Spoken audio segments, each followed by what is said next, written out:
ইসলামী রাষ্ট্র মানে সবাই নামাজি হয়ে গেল, তাহলে তো আগেরটাই ইসলামী রাষ্ট্র ছিল। ইসলামী রাষ্ট্র মানে সবাই হাজি হয়ে গেল, তাহলে তো আগেরটাই ইসলামী রাষ্ট্র ছিল। ইসলামী রাষ্ট্র মানে যেখানে একজন সিঙ্গেল পার্সন, একটা সাধারণ জনগণও তার ন্যায্য হক থেকে বঞ্চিত হবে না, ওটা ইসলামী রাষ্ট্র।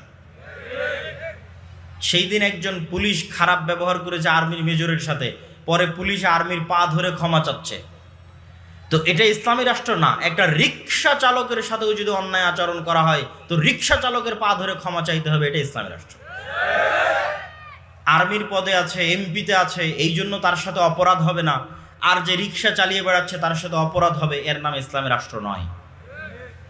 তাহলে ইসলামী রাষ্ট্রের এই যে ভালো কল্যাণকর দিকগুলো মানুষকে বলা হয় না, বোঝানো হয় না, জানতে দেওয়া হয় না। ইসলামী রাষ্ট্র মানেই আপনাকে বেঁধে সালাতে নিয়ে যাওয়া হবে, আপনাকে পর্দা করতে বাধ্য করা হবে। এর আগে ইসলামী রাষ্ট্র মানে আপনারা কেউ অত্যাচারিত হবেন না, মাজলুম হবেন না, সবার হক বুঝে পাবেন, এটা তার আগে। বাজারে কোনো সিন্ডিকেট থাকবে না, বাজারে অবৈধ মজুদদারি থাকবে না, জোরপূর্বক ইচ্ছাকৃত মানুষ পণ্যের দাম বাড়াবে, এটা অসম্ভব, অকল্পনীয়। রাসূল সাল্লাল্লাহু আলাইহি ওয়াসাল্লামের শাসন ব্যবস্থায়, খোলাফায়ে রাশিদিনের শাসন ব্যবস্থায় ওটা অসম্ভব এবং অকল্পনীয়।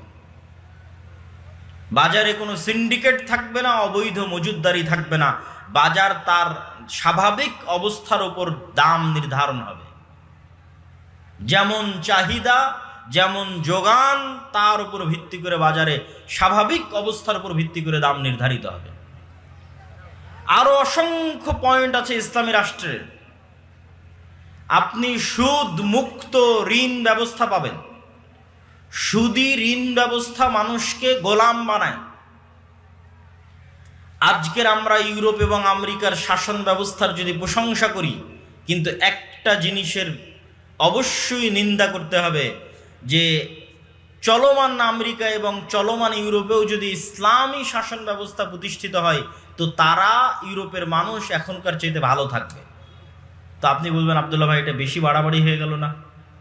ইউরোপের এত উন্নত শিক্ষা ব্যবস্থা, আমেরিকার এত উন্নত বিজ্ঞান অ্যান্ড টেকনোলজি, এত উন্নত মানবাধিকার, তারপরে আপনি বলছেন ইসলাম যদি আমেরিকা এবং ইউরোপে প্রতিষ্ঠা হয়, তাহলে এখনকার চাইতে আমেরিকা এবং ইউরোপের মানুষ ভালো থাকবে।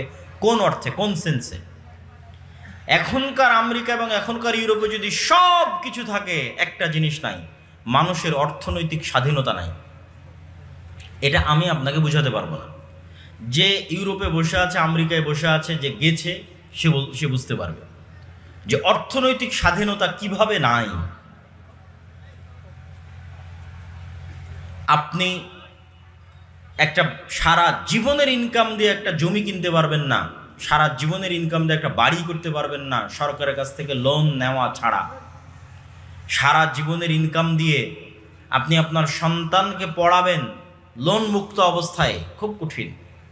প্রত্যেকটা ধাপ এমনভাবে ইকোসিস্টেম তৈরি করা আছে সুদের, যে একটা ধাপ ফেললেও আপনাকে সেখানে সুদের সাথে সম্পৃক্ত হতে হবে, লোন নিতে হবে। আলাদা কোনো ক্যাশ মানিই নাই, যে এইরকম ক্যাশ টাকা, প্রত্যেকটা ক্যাশ টাকার বিপরীতে লোন আছে। 1000 টাকা আমার পকেটে আছে, এর বিপরীতে লোন আছে। এর বিপরীতে লোন ছাড়া টাকার অস্তিত্ব হতে পারে, এটা অসম্ভব। এইভাবে ভয়ঙ্করভাবে একটা সমাজ লোন কেন্দ্রিক গড়ে উঠেছে, এবং লোন কেন্দ্রিক গড়ে ওঠার জন্য সবচেয়ে বড় ফাঁদ যেটা শয়তান তৈরি করেছে, তার নাম ক্রেডিট কার্ড। এখানেও থাকতে পারে দুই একজন ক্রেডিট কার্ডের জেনারেটর আছে কি আপনাদের?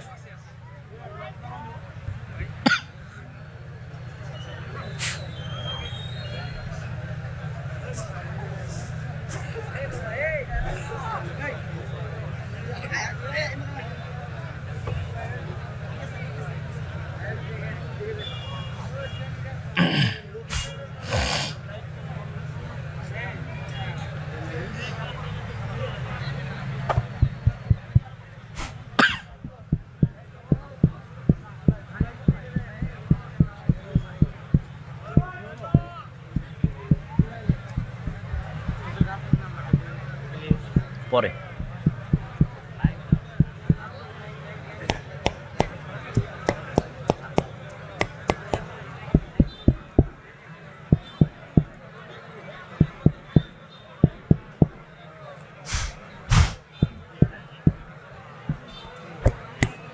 দেরি হবে।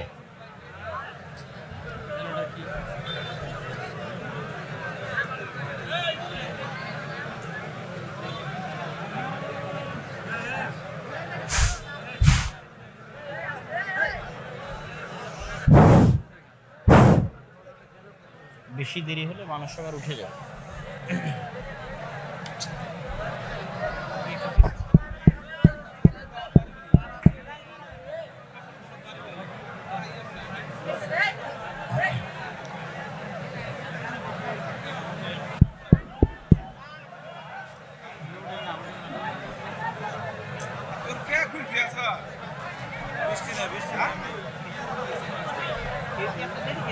আধা ঘন্টার জন্য বসে যান, আপনাদের বিরক্ত করব না। আধা ঘন্টার জন্য সবাই একটু ধৈর্য ধরে বসে যান।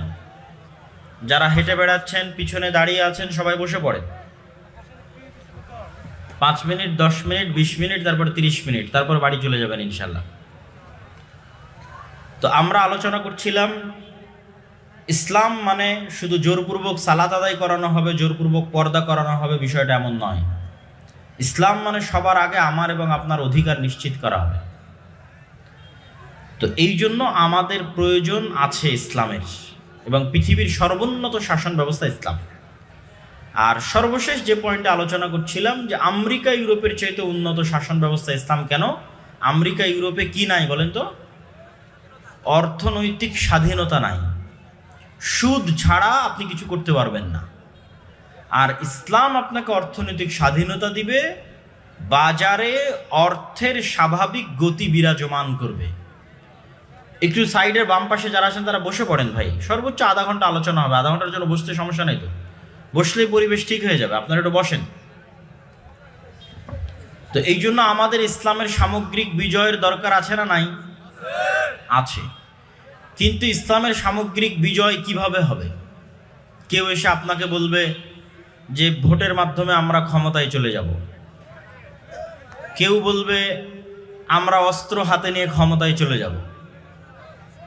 আপনাদেরকে আমি প্রশ্ন করতে চাই, চলমান যে সরকার ক্ষমতায় আছে তারা কি ভোটের মাধ্যমে এসেছে? ভোটের মাধ্যমে আসেনি। তার মানে ভোটের মাধ্যম ছাড়াও ক্ষমতায় যাওয়া যায়। তো তারা ভোটের মাধ্যমে আসেনি, কিসের মাধ্যমে এসেছে? তারা যেই মাধ্যমে এসেছে সেই মাধ্যমটা সবচেয়ে বেশি ব্যবহার করে ইহুদিরা। সেটি হচ্ছে শক্তিশালী প্রতিষ্ঠান তৈরি করা। যারা এখন ক্ষমতায় আছে তাদের প্রত্যেকের পিছনে শক্তিশালী প্রতিষ্ঠান আছে। যেমন বাংলাদেশের সবচেয়ে শক্তিশালী প্রতিষ্ঠান হচ্ছে আর্মি, সেনাবাহিনী। যখন 16 বছর ফ্যাসিজম ছিল তখনও আর্মি সবচেয়ে শক্তিশালী, এখনও সবচেয়ে শক্তিশালী। প্রথম আলো, ডেইলি স্টার তখনও শক্তিশালী, এখনও শক্তিশালী। ব্র্যাক, গ্রামীণ ব্যাংক তখনও শক্তিশালী, এখনও শক্তিশালী। মানবাধিকার সংস্থা অধিকার, অ্যামনেস্টি অফ ইন্টারন্যাশনাল তখনও শক্তিশালী, এখনও শক্তিশালী। তো যখনই চলমান সরকার পড়ে যায় তখন অটোমেটিক ক্ষমতার শূন্যতা পূর্ণ করে দেশে বিরাজমান শক্তিশালী প্রতিষ্ঠানগুলো। কিন্তু আপনি দেখান মুসলমানদের কোটি কোটি ভোটার আছে, কিন্তু মুসলমানদের প্রতিনিধিত্ব করবে এরকম কোনো শক্তিশালী প্রতিষ্ঠান নাই। ইহুদিরা সবচেয়ে বেশি ইনভেস্ট করে এই জায়গাতে। আজকে আমেরিকায় নির্বাচন নিয়ে মারামারি হচ্ছে, ইহুদিরাই মারামারির ধারে কাছেও নাই। কেন ধারে কাছে নাই? ডোনাল্ড ট্রাম্প ক্ষমতায় আসুক আর জো বাইডেন আসুক আর কমলা হ্যারিস আসুক, টাকা তারা ইহুদির কাছ থেকে নিয়েছে, মিডিয়া তারা ইহুদিরই ব্যবহার করেছে। তো ইহুদির আছে শক্তিশালী প্রতিষ্ঠান। তোমার মিডিয়া দরকার, মিডিয়া আমার। তোমার টাকা দরকার, অর্থনৈতিক প্রতিষ্ঠান, ব্যাংকিং সেক্টর সব আমার। তো আমি তোমার সাথে ভোট নিয়ে কেন মারামারি করতে যাব? তোমরা যেই ক্ষমতায় আসো না কেন, আমার মিডিয়া লাগবে, আমার টাকা লাগবে। তো ক্ষমতায় যে আসুক আমার কথায় উঠতে হবে, বসতে হবে। তো শক্তিশালী প্রতিষ্ঠানের জন্য মুসলমানেরা কাজ করে না। মুসলমানদের শুধু শর্ট টাইম, অল্প সময়, এখনই দরকার, এখনই ভোট করে আমরা ক্ষমতায় চলে যাব। আপনাকে এখনই ক্ষমতায় যেতে হবে এই কথা কে বলেছে? 50 বছর পর কিভাবে ক্ষমতায় যাবেন তার পরিকল্পনা করেন, 100 বছর পর কিভাবে ক্ষমতায় যাবেন তার পরিকল্পনা করেন। কেন এই কথা আমি বলতেছি? এই জন্য বলতেছি, ইসলাম যখন ক্ষমতায় আসবে তখন পূর্ণ ক্ষমতার সাথে ক্ষমতায় আসবে, আংশিক ক্ষমতা নিয়ে কম্প্রোমাইজের সাথে ইসলাম আসবে না। রাসূলুল্লাহ যে আয়াত বক্তব্যের শুরুতে পাঠ করেছিলাম, রাসূলুল্লাহ সাল্লাল্লাহু আলাইহি ওয়াসাল্লামকে আবু জাহাল বলেছিল, 1 বছর তোমার আল্লাহর ইবাদত হবে, 1 বছর আমাদের মূর্তির পূজা হবে। আমরা ঐক্য জোট করে একসাথে মক্কার ক্ষমতা চালাবো, 1 বছর তুমি প্রধানমন্ত্রী, 1 বছর আমি প্রধানমন্ত্রী। তখন রাসূলুল্লাহ সাল্লাল্লাহু আলাইহি ওয়াসাল্লাম বলেছিলেন, লাকুম দীনুকুম ওয়ালিয়া দীন, তোমার দিন তুমি ইবাদত করো, আমার দিন আমাকে পালন করতে দাও। লা আ'বুদু মা তা'বুদুন, তোমরা যার ইবাদত করো তার স্বীকৃতি আমরা দিতে পারবো না। এই জন্য তোমার সাথে জোট করে ইসলামকে ক্ষমতায় নিয়ে আসতে হবে, এই কাজ আমার নয়। কিন্তু আমি মুহাম্মদ যেই দিন মক্কার শাসন ক্ষমতায় যাব, সেই দিন পূর্ণাঙ্গ ক্ষমতার সাথে মক্কার শাসন ক্ষমতায় যাব, পূর্ণাঙ্গ ক্ষমতার সাথে। তো আপনি আজকে ভোটের রাজনীতিতে অংশগ্রহণ করে যদি ক্ষমতায় যান, এটি হবে কম্প্রোমাইজড ইসলাম, আপোষকামী ইসলাম।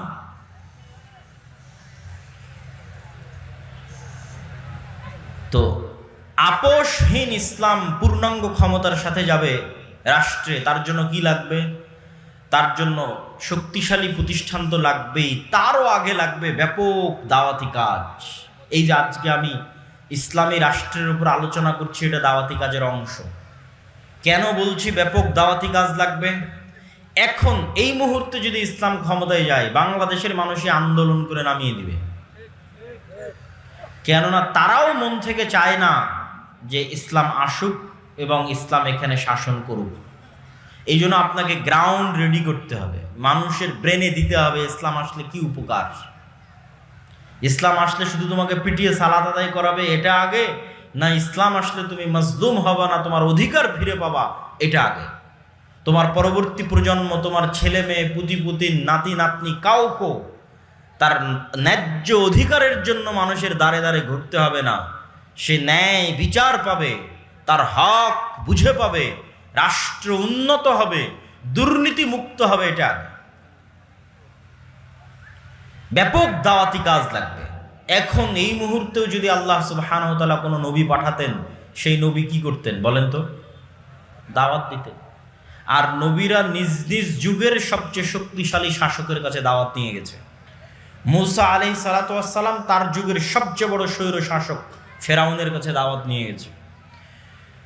তারপরে ইব্রাহিম আলাইহিস সালাতু ওয়াস সালাম তার যুগের সবচেয়ে বড় শাসক নমরুদের কাছে দাওয়াত নিয়ে গেছে। মুহাম্মদ সাল্লাল্লাহু আলাইহি ওয়াসাল্লাম তার যুগের নেতৃস্থানীয় ব্যক্তিবর্গ আবু জাহাল, আবু লাহাবের কাছে দাওয়াত নিয়ে গেছে। আর আমরা যদি নেতৃস্থানীয়দের কাছে দাওয়াত নিয়ে যাই, নিজেদের স্বার্থে নিয়ে যাই, ইসলামের স্বার্থে নয়। যেমন আমরা ধরেন, আমরাও গেছি বহু, আপনারাও এই মাদ্রাসা কমিটি, এই যতজন নেতৃস্থানীয় ব্যক্তি আছে তাদের কাছে গেছেন আপনার মাদ্রাসার উপকারের জন্য। তো আমরাও এরকম যতজনের কাছে গেছি ততজনের কাছে আমার ফাউন্ডেশনের কোনো কাজ আটকে আছে, আমার মাদ্রাসার কোনো সমস্যা আটকে আছে, সেটার জন্য। শুধু ইসলামের দাওয়াত নিয়ে নিঃস্বার্থভাবে কেউ দাওয়াতি কাজ করে না। কিন্তু নবীরা যখন দাওয়াত দিতেন, ওখানে কোনো চাওয়া পাওয়া ছিল না। লা আসআলুকুম আলাইহি আজরা, আমি তোমাদের কাছে এই দাওয়াতের বিনিময়ে কিছু চাই না। তোমাকে যে বলছি তুমি ইসলাম অনুসরণ করো, তার বিনিময়ে কিছুই চাই না যে আমার মাদ্রাসায় কিছু দিতে হবে, আমার মসজিদে কিছু দিতে হবে, উমুক করতে হবে, তুমুক করতে হবে। নির্বাচনের সময় দেখবেন চেয়ারম্যান সাহেবের নিকট থেকে প্রত্যেকটা মসজিদ কর্তৃপক্ষ অনুদান নেবে, নেয় না? নেয় না? নেয়। এমপির কাছ থেকে প্রত্যেকটা মসজিদের আবদার আছে এসি দিতে হবে, প্রত্যেকটা মসজিদের আবদার আছে। মানে আপনি সেই এমপির কাছে যাচ্ছেন, চেয়ারম্যানের কাছে যাচ্ছেন ইসলামের নিঃস্বার্থ প্রতিনিধি হিসেবে? কথা বলেন, ইসলামের নিঃস্বার্থ প্রতিনিধি হিসেবে না। কেউ সরকারি কোনো দায়িত্বশীলের কাছে নিঃস্বার্থভাবে ইসলামের প্রতিনিধি হিসেবে দাওয়াত নিয়ে যায় না। সবার নিজ নিজ ব্যক্তিগত প্রাতিষ্ঠানিক স্বার্থ আছে, সেটির ভিত্তিতে যায়। এই কারণে আমাদের দাওয়াত সফল হয় না। 1 নম্বর লাগবে ব্যাপক দাওয়াতি কাজ। এটা আমাদের মাসিক আল ইতিসামের সম্পাদকীয় থেকে বলছি। এই মাসের মাসিক আল ইতিসামের সম্পাদকীয় হেডিং হচ্ছে ইসলামের সামগ্রিক বিজয় যেভাবে সম্ভব। তার 1 নম্বরে দেওয়া আছে ব্যাপক দাওয়াতি কাজ, 2 নম্বর হচ্ছে সমাজ ও দেশের সাথে সম্পৃক্ত থাকা। আমাদের নবী মুহাম্মদ সাল্লাল্লাহু আলাইহি ওয়াসাল্লাম লেখকও ছিলেন না, গবেষকও ছিলেন না, পাঠকও ছিলেন না। কেন? তিনি লেখাও জানতেন না, পড়াও জানতেন না। এই জন্য পড়া জানলে না বই কিনবে, পড়া জানলে না বই কিনে পড়বে, লেখা জানলে না বই লিখবে। তাহলে ঘরের কোণে বসে বই পড়ার, বই লেখা তার কাজ ছিল না। তাহলে আল্লাহর কাছ থেকে কোরআন শিখে 24 ঘন্টা সময়ের আল্লাহর ইবাদত যতটুকু করতেন ততটুকু বাদে সব সময় মানুষের পিছনে দিতেন। আল্লাহ সুবহানাহু ওয়া তাআলা পবিত্র কোরআন মাজিদে বলেন, হুয়াল্লাযী আরসালা রাসূলাহু বিল হুদা ওয়া দীনিল হক লিইয়ুযহিরাহু আলাদ-দীনি কুল্লিহি। তিনি সেই মহান আল্লাহ সুবহানাহু ওয়া তাআলা যিনি তার রাসূল মুহাম্মদ সাল্লাল্লাহু আলাইহি ওয়াসাল্লামকে পাঠিয়েছেন সত্য দ্বীন নিয়ে, সত্য হেদায়েত নিয়ে। লিইয়ুযহিরাহু আলাদ-দীনি কুল্লিহি, যেন আল্লাহর পাঠানো এই দ্বীন সারা পৃথিবীর সকল তন্ত্র মন্ত্র মতবাদ থিওরি সকল কিছুর উপর বিজয় লাভ করে। যদিও কাফের এবং মুশরিকরা তা অপছন্দ করে, তারপরেও দ্বীন ইসলাম সারা পৃথিবীর উপর বিজয়ী হবেই হবে ইনশাআল্লাহ। সম্মানিত উপস্থিতি, দ্বীন ইসলাম বা ইসলামের সামগ্রিক বিজয়ে আমাদের কি উপকার? পাশ্চাত্য সমাজ মুসলমানদেরকে সবসময় ভীতি প্রদর্শন করে এই মর্মে যে ইসলাম যদি ক্ষমতায় আসে তাহলে এই কঠোরতা তোমাদের প্রতি আরোপ হবে, অতএব তোমরা ইসলাম দেখে ভীত সন্ত্রস্ত হও। যেমন বলবে ইসলাম যদি ক্ষমতায় আসে তাহলে সবাইকে সালাত আদায় করতে বাধ্য করবে। তো বহু মানুষ আছে যারা হয়তো সালাত আদায় করে না, সে তখন বলবে ইসলাম না আসাই ভালো, কেননা বাংলাদেশের 70 থেকে 80% মানুষ সালাত আদায় করে না। এই জন্য পাশ্চাত্য মিডিয়া বলবে ইসলাম যদি আসে তাহলে তোমাদেরকে বাধ্যতামূলক পর্দা করানো হবে। তখন মা এবং বোনেরা ভাববে এর চেয়ে এখন যেভাবে আছি সেটাই ভালো। না হলে ইসলাম আসলে যদি টিকটকের ভিডিও বন্ধ হয়ে যায়, ফেসবুকের রিলস বন্ধ হয়ে যায়, তাহলে আমরা খাবো কেমনে, চলবো কেমনে? আবার একদল আছে যারা আরো ভীতি প্রদর্শন করে বলবে ইসলাম আসলে জেনার অপরাধে রজম করে হত্যা করা হবে, বিড়ি সিগারেট পানের অপরাধে দোররা মারা হবে, বেত্রাঘাত করা হবে, আর চুরি করলে হাত কাটা হবে। অতএব এত ভয়ঙ্কর দিন ধর্ম তোমরা রাষ্ট্রে সুযোগ দিও না। কিন্তু সত্যি বলতে কি, ইসলামের যেই চেহারাগুলো জনগণের সামনে তুলে ধরা হয় তার বাইরেও ইসলামের ভিন্ন আরেকটি চেহারা আছে, যেটি আমার প্রয়োজন, আপনার প্রয়োজন, সবার প্রয়োজন, কিন্তু কেউ দিতে পারবে না ইসলাম ছাড়া। সেই প্রয়োজনটা হচ্ছে সত্যবাদিতা, ন্যায়পরায়ণতা, দুর্নীতিমুক্ত সমাজ ব্যবস্থা। আপনি এসিল্যান্ডের অফিসে যাবেন, আপনাকে যেন ঘুষ না দেওয়া লাগে, স্বাভাবিকভাবে যেন আপনার কাজ হয়ে যায়। সাব রেজিস্ট্রারের অফিসে যাবেন, যেন আপনাকে ঘুষ না দিতে হয়, কাজ যেন হয়ে যায়। আপনি অসুস্থ হবেন, সরকারি মেডিকেলে যাবেন, আপনি যেন নিশ্চিত চিকিৎসা সেবা পান। সরকারি মেডিকেলের ডাক্তারেরা যেন অতিরিক্ত টাকার লোভে প্রাইভেট ক্লিনিকে গিয়ে না বসে, বরং সরকারি মেডিকেলে সময় দেয় এবং আপনাকে বিনা পয়সায় চিকিৎসা দেয়। এটি আমাদের সবার দরকার না দরকার নয়? দরকার। আপনার ছেলে মেয়ে পড়াশোনা করবে, সে যেন তার যোগ্যতা অনুযায়ী চাকরি পায়, তাকে যেন অবৈধভাবে রাজনৈতিক দলীয় পরিচয়ের আশ্রয় নিয়ে অথবা স্বজন প্রীতির আশ্রয় নিয়ে অথবা টাকার আশ্রয় নিয়ে চাকরি গ্রহণ করতে না হয়। এই যে আরো অসংখ্য প্রয়োজন আছে, যেটা আমার প্রয়োজন, আপনার প্রয়োজন। আমাদের রাষ্ট্র আমাদের জন্য নাগরিক হিসেবে কিছুই করে না। এটা আপনি বুঝবেন কখন? যখন ইউরোপ যাবেন, আমেরিকা যাবেন, যে একটা রাষ্ট্র তার নাগরিকের জন্য কি করতে পারে। কিন্তু আমাদের রাষ্ট্র, আমাদের না, আমরা যে রাষ্ট্রের নাগরিক, সেই জন্য কিছু করে না। তো ইসলাম যদি আসে, তাহলে সাম্যতা, ন্যায় পরায়ণতা, সত্যবাদিতা, দুর্নীতি মুক্ত এই জিনিসটা প্রতিষ্ঠিত হবে, যেটা আমার এবং আপনার সবার প্রয়োজন। যেমন আপনার প্রতি কেউ অন্যায় করেছে, আপনার বিচারের দরকার। আপনি বছরকে বছর বাংলাদেশের আদালতে ঘুরবেন, বিচার হবে না। আপনার জমিকে অন্যায়ভাবে দখল করে নিয়েছে, সিভিল ল, জমির মামলা 15-20 বছরের সমাধান হবে না। আর এমন আইন এবং বিচার ব্যবস্থা সমাধান তো হবে না। নিরপরাধ মানুষ জেলে থাকবে আর অপরাধী বাইরে মুক্ত অবস্থায় ঘুরে বেড়াবে। কিন্তু ইসলাম যদি শাসন ব্যবস্থা গ্রহণ করে, তাহলে ইনস্ট্যান্ট, সাথে সাথে বিচার কায়েম হয়ে যাবে। আপনাকে কারো পিছে ঘুরতেও হবে না, উকিলকে টাকাও দিতে হবে না, বিচারককে ঘুষও দিতে হবে না। যখন অপরাধ, সাথে সাথে শাস্তি, অপরাধ প্রমাণ হয়ে গেলে শাস্তি, কোনো লেন্দি প্রসেস নাই। এই জন্য ইসলামের যে ভীতিকর দিকগুলো দেখানো হয়, এই ভীতিকর দিকগুলোর বাইরেও ইসলামের একটা গুরুত্বপূর্ণ চেহারা আছে রাষ্ট্র হিসেবে। রাষ্ট্রে যদি ইসলাম থাকে, তাহলে ওই রাষ্ট্র ইসলামিক রাষ্ট্র, যেই রাষ্ট্রের নাগরিক চুল পরিমাণ মাজলুম নয়। আজ আমি জামালপুরে ইসলাম প্রতিষ্ঠা করলাম, তার মানে জামালপুরের সবাইকে নামাজি বানিয়ে দিলাম, সবাইকে বোরখা পরিয়ে দিলাম, বিষয়টি এমন নয়। কেন বিষয়টি এমন নয় তাও আপনাকে বুঝাই।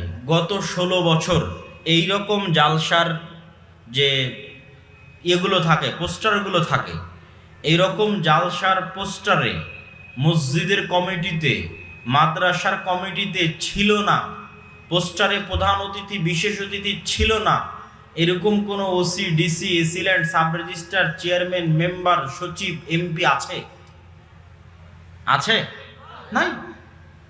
প্রত্যেকটা এমপি, প্রত্যেকটা চেয়ারম্যান, প্রত্যেকটা member, OC, DC, AC land, sub registrar, এরা হয় মসজিদের কমিটি, না হয় মাদ্রাসার কমিটি, না হয় প্রধান অতিথি, না হয় দানবীর, না হয় হাজি, না হয় নামাজি। কিন্তু সে সালাত আদায় করে গিয়ে মানুষের কাছে ঘুষ নিয়েছে, সালাত আদায় করে প্রশ্ন ফাঁসের টাকা আল্লাহর রাস্তায় দান করেছে। নাউজুবিল্লাহ মিন যালিক। তাহলে আপনি কেমনে বলবেন যে সালাত প্রতিষ্ঠা হলে ইসলাম প্রতিষ্ঠা হয়ে গেল? সবাই তো নামাজিই ছিল, সবাই তো হাজিই ছিল, সবাই তো দানবীরই ছিল, মসজিদ মাদ্রাসার সাথেই সম্পৃক্ত ছিল, জালসার সাথেই সম্পৃক্ত ছিল, কিন্তু এরা সবাই ছিল খাঁটি মুনাফিক। সবাই বলা ভুল হবে, অধিকাংশ ছিল খাঁটি মুনাফিক। কেন? রাসূলুল্লাহ সাল্লাল্লাহু আলাইহি ওয়াসাল্লাম বলেন, আরবাউন মান কুন্না ফি, 4টা বৈশিষ্ট্য যার মধ্যে আছে, ও নামাজ আদায় করলেও মুনাফিক, ও হজ করলেও মুনাফিক, ও দান করলেও মুনাফিক। এবং কি মুনাফিক? মুনাফিকান খালিসান, খাঁটি নির্ভেজাল মুনাফিক। এক, যে কথা বললে মিথ্যা বলে। 2, যার কাছে আমানত রাখা হলে আমানতের খেয়ানত করে। দায়িত্ব, পদ কি আমানত না অন্য কিছু? আমানত। আপনাকে একটা মাদ্রাসার প্রিন্সিপাল করা হয়েছে, এটা আমানত। আপনাকে একটা জেলার ডিসি করা হয়েছে, এটা আমানত। আপনাকে একটা জেলার এমপি করা হয়েছে, এটা আমানত। আপনাকে ওসির চেয়ারে বসানো হয়েছে, এটা আমানত। আমানতের খেয়ানত করে। ওয়াদা করলে ওয়াদা ভঙ্গ করে, কথা বললে মিথ্যা বলে, অন্যের সাথে মতভেদ তৈরি হলে গালি দেয়, গালিগালাজ করে। তাহলে এই 4 ধরনের মানুষ কি? খাঁটি মুনাফিক। তাহলে এই সমস্ত মোনাফেকরা এদের মোনাফিকি ঢাকতে চায় আমল দিয়ে, বাহ্যিক আমল দেখাতে চায়। আসলে সকাল সন্ধ্যা বলে মিথ্যা, সকাল সন্ধ্যা আমানতের খেয়ানত করে মানুষের টাকা মেরে খায়, কিন্তু ও যে খাঁটি মোনাফেক এটা ঢাকতে মসজিদে গিয়ে নামাজ পড়ে। ও যে খাঁটি মোনাফেক এটা ঢাকতে ওই হারাম টাকা দিয়ে ভিসা করে হজ করতে যায়। ও খাঁটি মোনাফেক এটা ঢাকতে প্রধান অতিথি হয়, বিশেষ অতিথি হয়, এখানে লক্ষ টাকা দানের ঘোষণা দেয়। কিন্তু আসলে যখন কথা বলে মিথ্যা বলে, যেই পদে বসে থেকে দায়িত্ব পালন করছে ওই পদের খেয়ানত করে, জনগণের হক জনগণকে বুঝিয়ে দেয় না, জনগণের মেরে খায়। তাহলে ইসলামী রাষ্ট্র কোনটা?